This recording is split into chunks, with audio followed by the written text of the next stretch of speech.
السلام علیکم سټوډنټس، حاضر یم د یو نوي لیکچر سره چې تاسو ته به ښکاري او د هغې نوم دی ګریویټیشنل اکسلریشن. څه چیز دی؟ ګریویټیشنل اکسلریشن. نو اول خو دا خبره کوو چې په دنیا کې څومره فورسز هم دي دا په باډي کې څه شی پیدا کوي؟ اکسلریشن. فورس پروډیوسز اکسلریشن. چې څومره فورسز دي دا به په باډي کې څه شی پیدا کوي؟ اکسلریشن به پیدا کوي. نو ولې نور فورسز وایي چې زه اکسلریشن پیدا کوم، نو ګریویټیشنل فورس وایي چې ولې زه تاته څه فورس نه ښکارم، چې فورس ته ښکارم نو زه به هم اکسلریشن پیدا کوم. نو زه وایم چې ګریویټیشنل چې کوم فورس دی دا به هم اکسلریشن پیدا کوي. ګریویټیشنل فورس آلسو پروډیوس اکسلریشن. ټیک شو؟ دا څنګه اکسلریشن پیدا کوي؟ لکه زم سره اوس دا یو ابجیکټ دی، صحیح دی، یو باډي ده او دا زم سره دی ارث، مطلب پلیټ سرفیس مې جوړ کو، یو ګراوند مې جوړ کو. دا ځمکه په دې ابجیکټ باندې څه لګوي؟ فورس لګوي او خپل ځان طرف ته څه کوي؟ راکاږي. ټیک شو؟ څه پې لګوي؟ فورس. چې فورس پې لګوي، ښکته فورس لګوي، زموږ سره به دا فورس په دې باډي کې څه شی پیدا کوي؟ اکسلریشن به پیدا کوي. څه به پکې پیدا کوي؟ اکسلریشن. او دا کم یو فورس دی؟ ګریویټیشنل فورس دی. ګریویټیشنل فورس دی.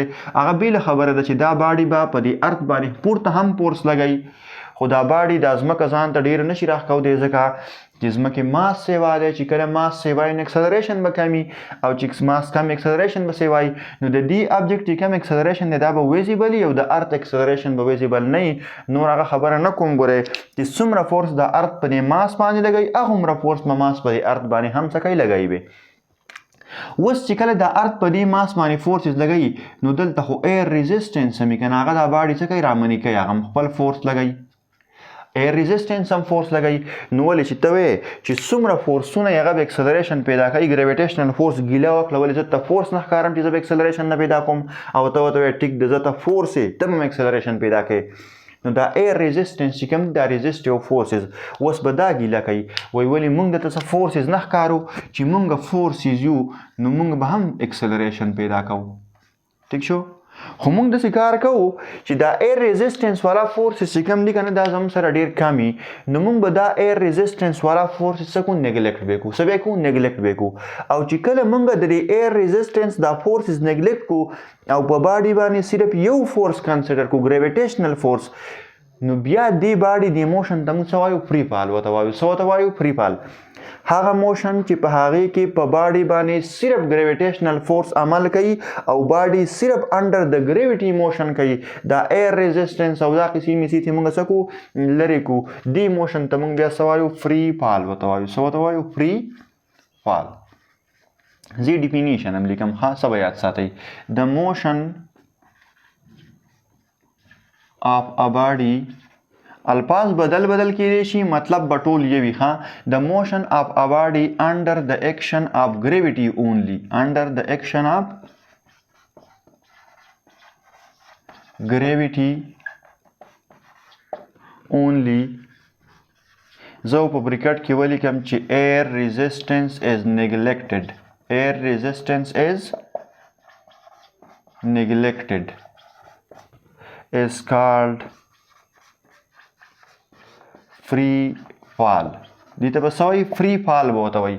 چې کله زموږ سره ابجیکټ صرف انډر د ایکشن آف ګریویټي موشن کوي، صرف ګریویټیشنل فورس پې لګي، نور یو قسم فورس هم پې نه لګي، دا فورسز لګي هغه موږ څه کړو؟ نیګلیکټ هم کړو، کنډیشن هم واغستو چې ایر ریزسټنس نشته، ایزیوم هم کړو. نو اوس به زموږ سره دې باډي دې موشن ته څه وایي؟ فری فال. زه داسې خبر هم لیکلی شم چې ډیورینګ فری فال، الفاظ سره بدلي، مطلب دقه دی. ښه، ډیورینګ فری فال only gravitational force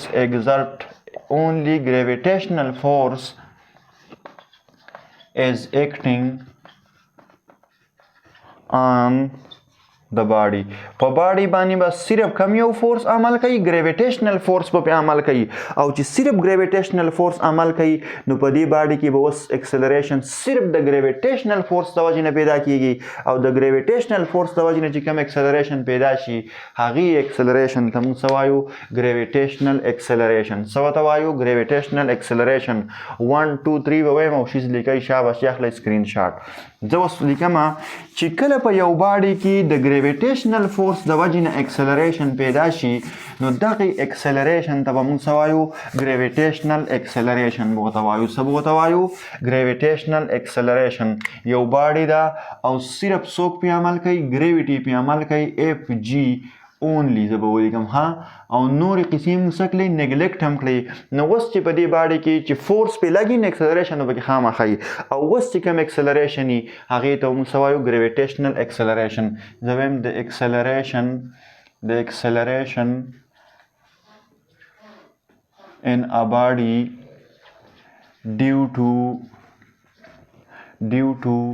gravitational force is called gravitational acceleration دې ته به څه وایو gravitational acceleration به ورته وایو ټیک شو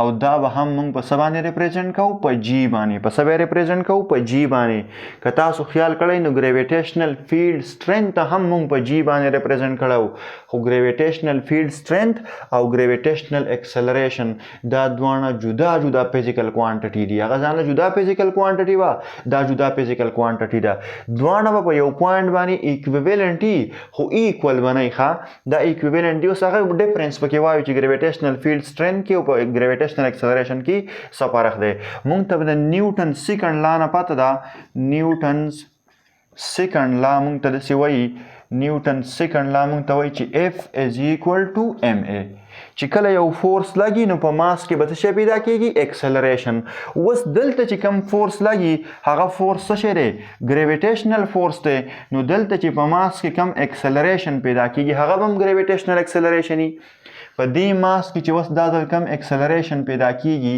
نو هغه به کم اکسلریشن وي ګریویټیشنل اکسلریشن او تاسو به یاد خبره ساتئ چې ګریویټیشنل اکسلریشن موږ په څه باندې ریپرزینټ کوو په جی باندې نو زه ځکه وایم چې اف جی از ایکول ټو ام جی ګریویټیشنل اکسلریشن د اف جی د ګریویټیشنل فورس د وجې نه چې پیدا کیږي هغه به څه برابر وي د ام جی وایي چې زه کله جی معلوموم نو دا ام به دې سیټ ته راوړم دا به برابر شي د فورس پر یونټ mass کم فورس gravitational force per unit mass gravitational force per unit mass په زموږ سره د څه برابري د gravitational acceleration به برابري اوس په یو باډي باندې څومره gravitational force لګي دا force per unit mass به زه راواخلم دا به څه برابري د جی او gravitational field strength هم مونږ ویلو چې force per unit mass به د gravitational field strength برابري نو زه ځکه دا خبره کوم چې ګوره یو زم سره gravitational acceleration دی gravitational acceleration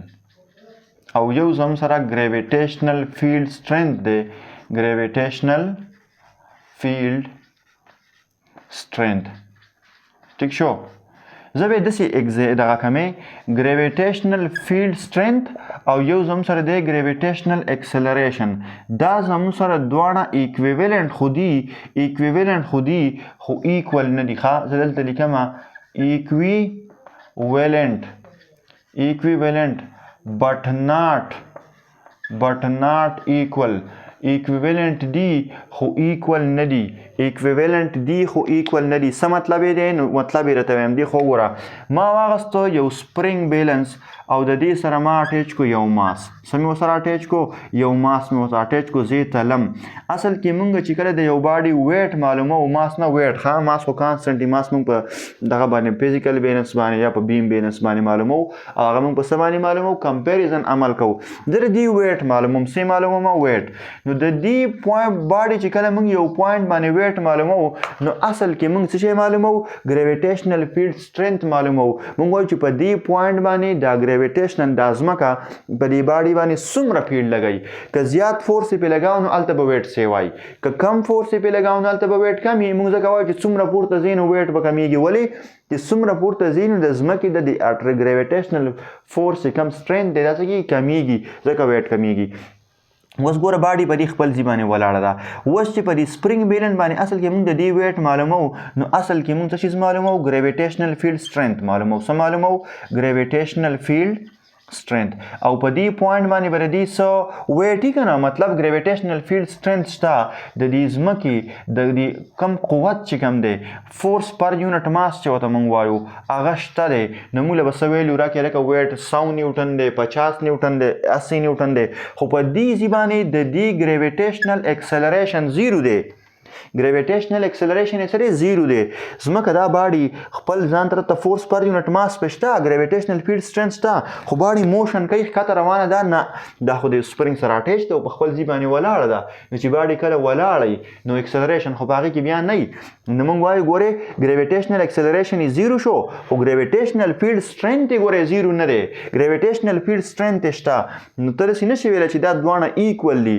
موږ په یو شیز ریپرزینټ کړلی فورس پر یونټ ماس ته دې نه میتھمیټیکلی راغی او فورس پر یونټ ماس د ګریویټیشنل فیلډ سټرینث نه راغلی و ځکه موږ وایو چې دا دواړه ایکویولنټ دي خو دا دواړه ایکول نه دي ایکویولنټ دي خو ایکول نه دي لکه داسې کیدای شي چې په یو فیلډ په یو ځای باندې ګریویټیشنل فیلډ سټرینث زما سره موجود وي خو ګریویټیشنل اکسلریشن زما سره صحیح زیرو وي نو دا ما تاسو ته کله موږ په یو سپرینګ بیلنس باندې یو ماس څه کوو میجر کوي او ماس داسې ځوړند دی ولاړ دی په ریسټ کې دی ځوړند کړی دی په تله کې صحیح دی که نه په سپرینګ بیلنس کې ځوړند کړی دی نو ګریویټیشنل اکسلریشن یې زیرو دی خو ګریویټیشنل فیلډ سټرینث ګورې زیرو نه دی ځکه چې ګریویټیشنل فیلډ سټرینث یې شته ګریویټیشنل فیلډ پې څه عمل کوي ځکه زموږ سره دا باډي خپل ځمکه خو پې عمل کوي که نه ټیک شه نو هغه شته ځکه ایکویولنټ دي خو ایکول نه دي صحیح شو ایکویولنٹ دی خو ایکول نه دي ګریویټیشنل فیلډ سټرینث او ګریویټیشنل اکسلریشن ایکول نه دي خو ایکویولنٹ